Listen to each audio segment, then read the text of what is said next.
All right, this is part 2 of online class 1 with Perez, Math 125, Statistics, Fall of 2012. As we saw from part 1, with this data set, using our table method, we were able to compute the sample standard deviation at 4.59 approximately. And again, this gives me my average distance of all given data points from the mean. We know the mean was previously computed as 5.7.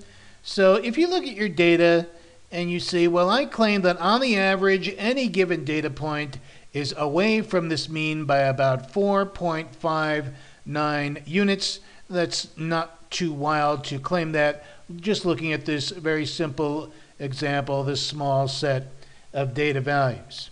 All right, we showed you how to do the table method in part 1, and of course we've told you you can also compute your standard deviation using the one variable stats command, which we covered in class when we talked about section 3.2 on the TI 8384 calculator. Okay, we'll briefly show you how to do that. You know, I'm betting most of us could probably just jump right in and do it already. Referring to the above data set, let me give you some abbreviated instructions here. Well, first you've got to enter the stat mode by pressing the stat button. Then, of course, edit. As you know, the first thing you've got to do is clear out your old data. Clear out list L1, as you probably know. Enter in the new data, the above data, right? 1.2, 2.4, 3.7, etc. in list L1.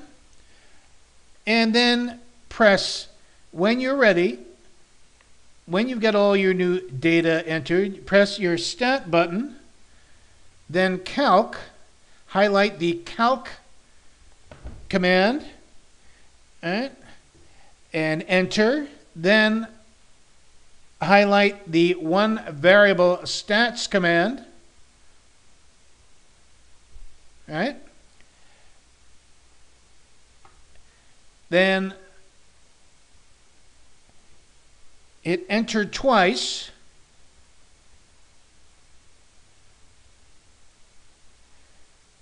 To get the one variable stats summary. Right?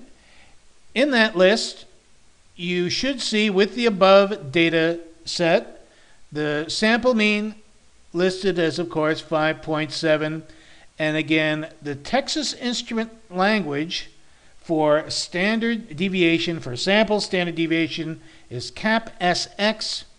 In the literature, it's usually referred to as little s. In any case, you should get approximately 4.59. All right? Why don't you pause the video now and get your TI-83 calculators out and make sure you can put in the above data and confirm that the mean is 5.7 and the standard deviation is indeed approximately 4.59. Go ahead and do that now. All right, we're back. And, all right, hopefully you were able to confirm these two values with the one variable stats command. And again, recall, we ask two questions with raw data. Once we see raw data, we ask where is the center and how much is it spread. Recall X bar measures the center.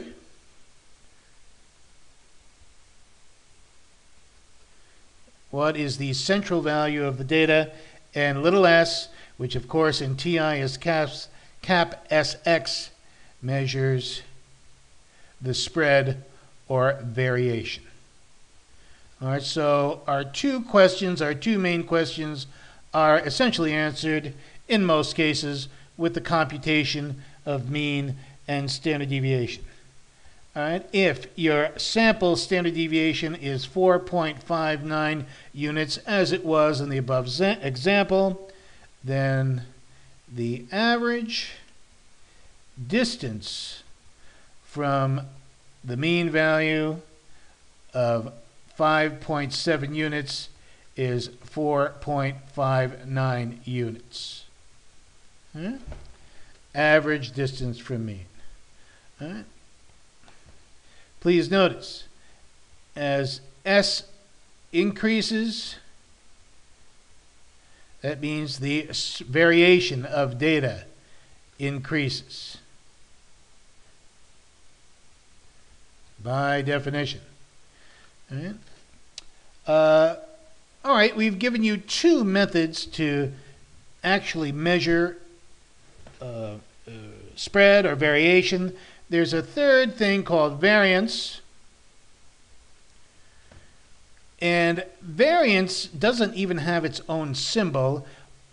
All it is the square of the standard deviation. More formally, it's that if you consider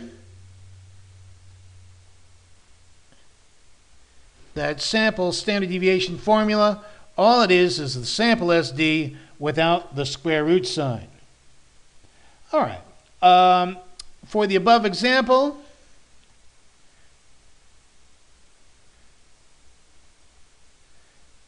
S was equal to 4.59, and that's your sample standard deviation. So the variance, nothing more than the square of your standard deviation. It's 4.59 squared. And again, this may be subject to round-off error.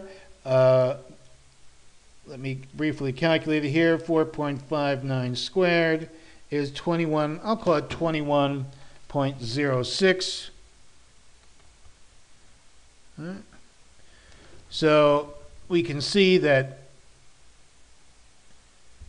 variance, once you've got the standard deviation, is a very simple calculation. All right.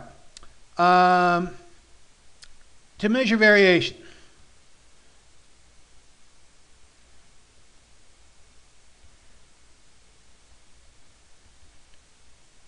we've got range, which is a crude and rarely used, but sometimes used, measure of variation. The standard deviation, which we've given you two techniques in which to find it, is the most common. And the variance, which is the sample SD squared. All right?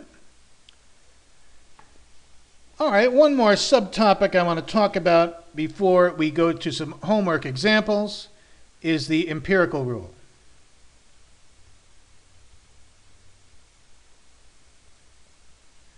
The empirical rule refers to a bell-shaped distribution.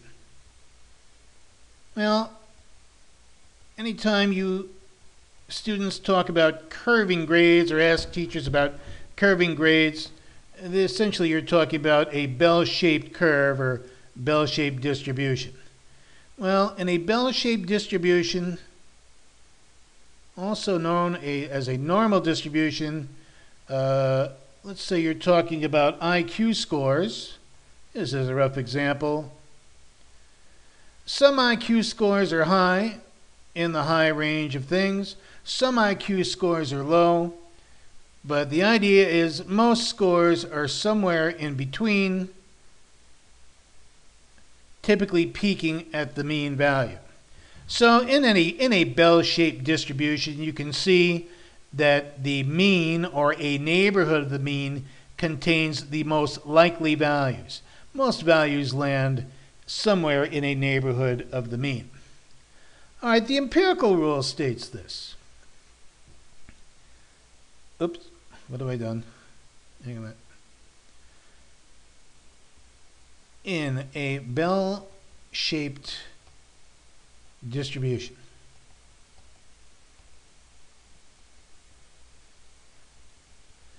%68% of scores are within 1 standard deviation of the mean. Well, if I was to illustrate that pictorially, I'd get something like this. I've got a bell-shaped distribution of values. A bell-shaped distribution always peaks at the mean. And if I go 1 standard deviation up from the mean and set another lower boundary 1 standard deviation below the mean, what I'm claiming is that 68% of values fall in that range. There's a much prettier picture of this on page 106 of the text. Let me give you a note here. It's also in the reading assignment for this section. All right, also in a bell-shaped distribution, 95% of data are within 2 SDs of the mean.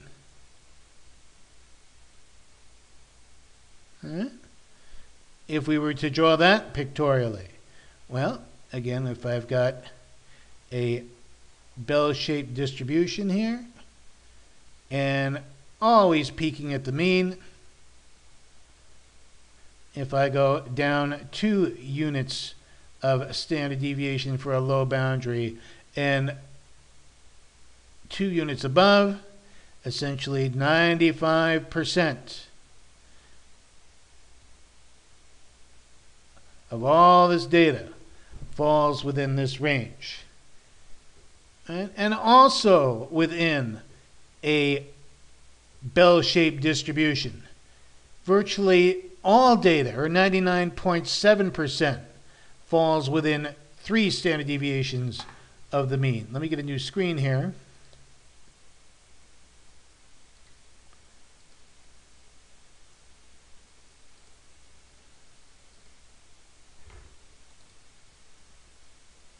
And lastly, in a bell-shaped distribution, let's see, 99.7% of data fall within 3 SDs of the mean. Let me give you a quick example. This is example 6 on page 106. Let's consider IQ scores, and let's assume that IQ scores have a bell-shaped distribution, as stated in the text, and they have a mean of 100 and a standard deviation of 15. And the book asks this question, well, with these assumptions, what percentage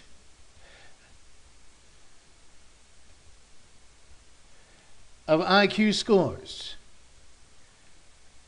are between 70 and 130? Well, I suppose the key here is to spot 70 as being 2 SDs below this mean and 130 as being 2 SDs above the mean. I can show you this quickly pictorially.